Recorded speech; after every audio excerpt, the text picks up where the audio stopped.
Bonjour, je suis la psychologue Yulia Latunenko et voici mon chat José. Aujourd'hui, nous allons vous parler de qui vit dans le corps d'un narcissique. Pour comprendre ce problème, cette question, nous devons examiner comment le traumatisme narcissique s'est formé, en particulier le trouble de la personnalité narcissique. Nous allons simplement plonger aujourd'hui dans l'essence de ce problème, de ce traumatisme.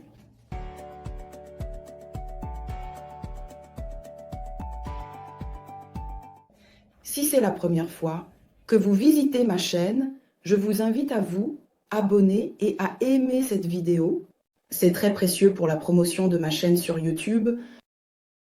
Donc, pour vous expliquer quelle est l'essence du trouble narcissique et qui vit dans le corps d'un narcissique, je dois vous parler d'un principe de réflexion qui est très important pour le développement de l'enfant jusqu'à 3 ans. L'enfant découvre qui il est à travers les yeux de sa mère, à travers ses touchés, à travers son regard, le ton de sa voix. C'est-à-dire que l'enfant commence quelque part à partir d'1 an et demi. Déjà, comprendre que si les yeux de la mère brillent d'amour, si elle s'approche de l'enfant et établit un contact visuel, lorsque la mère allaite l'enfant, elle le regarde dans les yeux, elle essaie de regarder le visage de l'enfant, et de cette manière, elle établit une connexion émotionnelle agréable. Ah, l'enfant voit les yeux de la mère, ressent le toucher de la mère, et il comprend que je suis un rayon de soleil, je suis une fleur, je suis quelque chose de magnifique dans ce monde. La mère peut tenir l'enfant comme ceci,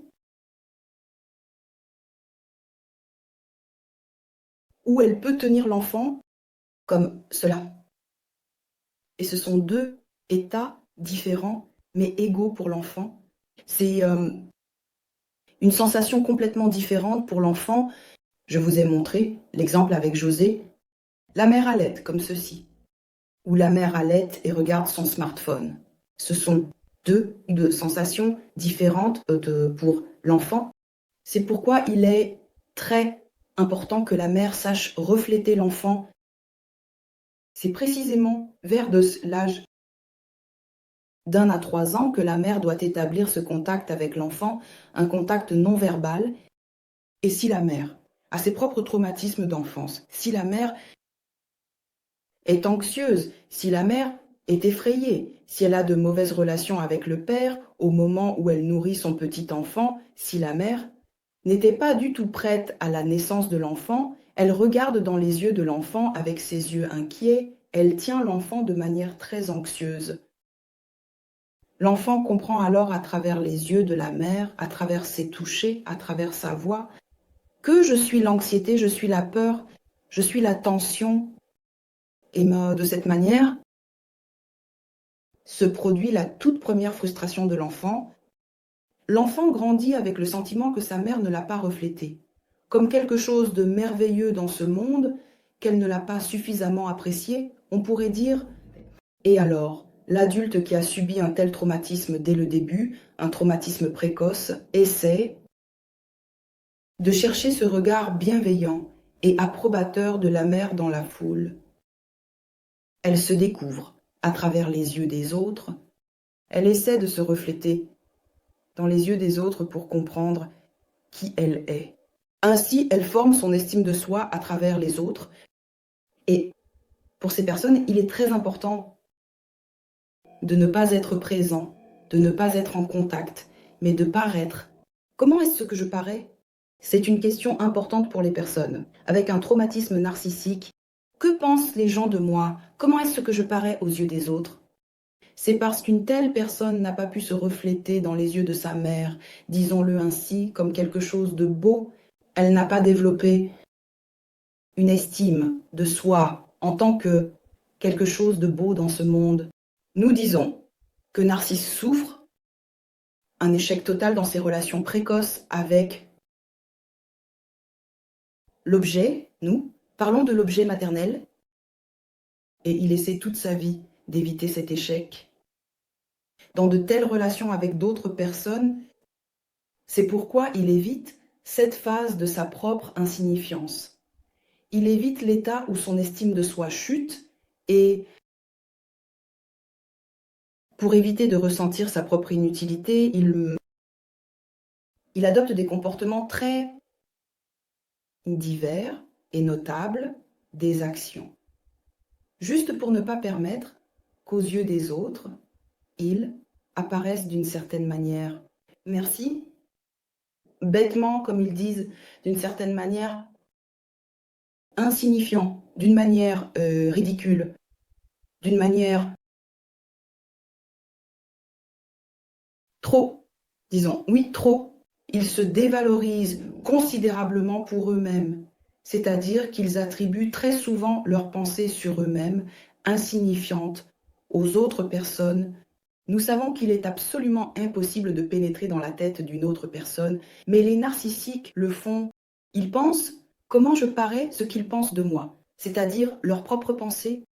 La mauvaise estime de soi est faible chez le narcissique. En fait, en raison de ce traumatisme, il s'approprie. Il projette sur d'autres personnes et colle cela aux autres et pense qu'ils pensent. C'est une telle chose étrange quand une personne pense quelque chose de mauvais sur elle-même, mais elle le détache, elle n'en est pas consciente et elle essaie de le coller à une autre personne, d'insérer cette pensée dans sa tête. Et je pense que ce qui est intérieur, c'est cela. La projection, c'est ce qui est dans la tête des autres personnes. En fait, mais les narcissiques pensent très mal d'eux-mêmes, mais ils n'en sont pas conscients et essaient de se protéger de l'autodévalorisation. Pour cela, ils dévalorisent les autres personnes. Pour cela, comme des hackers, ils piratent l'espace personnel des autres personnes afin de les dévaloriser et de survivre grâce à cela et éviter ce traumatisme de dévalorisation. Et pour éviter cet échec intérieur de l'estime de soi, il critique, il donne des leçons, il donne des conseils non sollicités. Il est condescendant, il est toujours insatisfait de tout le monde parce que, quand il est insatisfait, son estime de soi, sur le fond des personnes qu'il a dévalorisées, elle grandit automatiquement.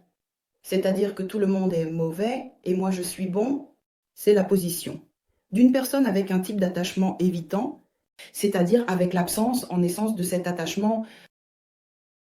En essence, le narcisse est absent de son propre corps, ils ne sont pas présents dans leur corps et il n'y a personne là-bas.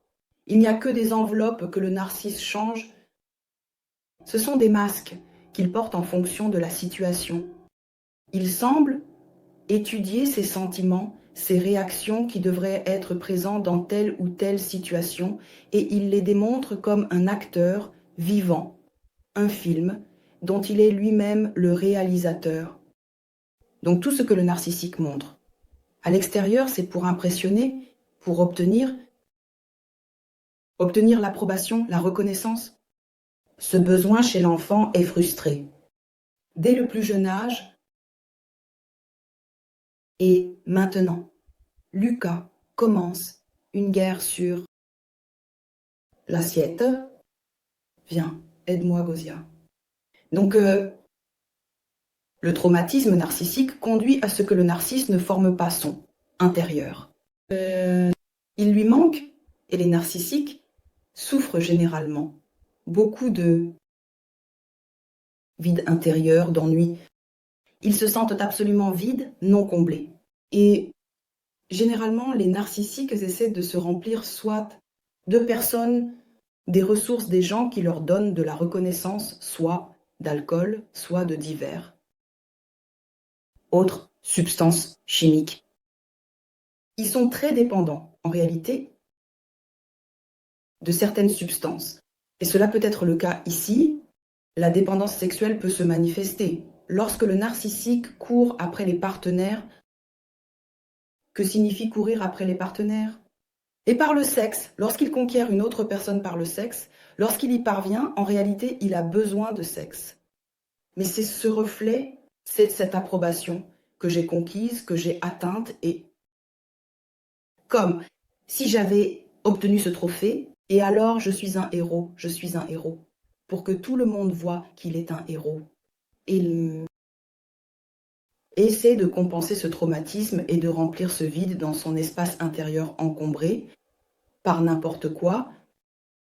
Mais si nous regardons un peu plus profondément dans ce vide que ressent le narcisse, nous verrons quelque chose là-bas. Mais je vous rappelle qu'il est très important de vous abonner à ma chaîne et de liker cette vidéo. C'est très, très important et cela me motive à travailler sur cette chaîne pour vous de plus en plus.